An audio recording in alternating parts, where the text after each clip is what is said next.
السلام عليكم. أهلا بكل رجل جديد من أقصى المدينة انضم لقناة خيرات وادي سعال. في الحلقة دي هحكي لك عن تجربتي في التقديم على 5 فدادين وبيت بكراسة واحدة بس. ناس كتير قالت لي مستحيل تكسب، وفي ناس كتير قدمت في 11 تجمع واشترت 11 كراسة. أنا كنت ماشي بكراسة واحدة، ما كانش معايا غيرها، وكنت بسمع الناس بتقول مستحيل تكسب بكراسة واحدة. بس أهو قدامكم أنا واحد من اللي كسبوا بكراسة واحدة بس. هقول لك الحقيقة بصوت واضح، اللي اشترى 11 كراسة أو 12 كراسة عنده فرص أكتر، لكن كل كراسة بتدخل قرعتها لوحدها. يعني مفيش حد بياخد حظ غيره، مفيش ظلم. زي بالظبط مسابقة فيها 11 باب، اللي فتح باب واحد عنده فرصة، واللي فتح 11 باب عنده 11 فرصة. بس كل باب له مفتاحه، وربك هو الفتاح العليم.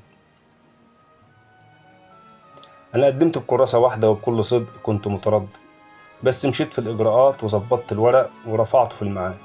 هل كنت ضامن إنها تقبل؟ لأ، بس كنت ضامن إن عملت اللي عليا. دعيت ربنا كتير، دعيت ربنا كتير على قدي. ولو انت مش حافظ أدعية كتير ما تقلقش، كفاية تقول من قلبك رب إني مغلوب فانتصر. الدعاء ده اتغيرت علشان الأرض والسماء. وفي يوم القرعة جت لي الرسالة: نهنئكم. الفرص مش بعدد الكراسات، الفرص برضا ربنا وبالنية وبالسعي. في ناس قدمت ب10 كراسات وضاعوا بسبب ورقة ناقصة، وفي ناس معاهم كراسة واحدة وربنا كتب لهم النصيب. ما تخليش اللي حواليك يحبطك، وما تقارنش رزقك برزق غيرك. اسعى وركز واعمل اللي عليك، حتى لو معاك فرصة واحدة ما تقلقش.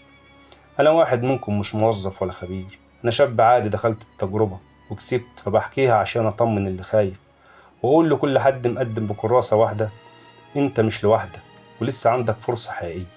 مش لازم يكون معاك 11 كراسة، ممكن واحدة منهم تكفي لو معاك نية صافية وسعي حقيقي ورب كريم.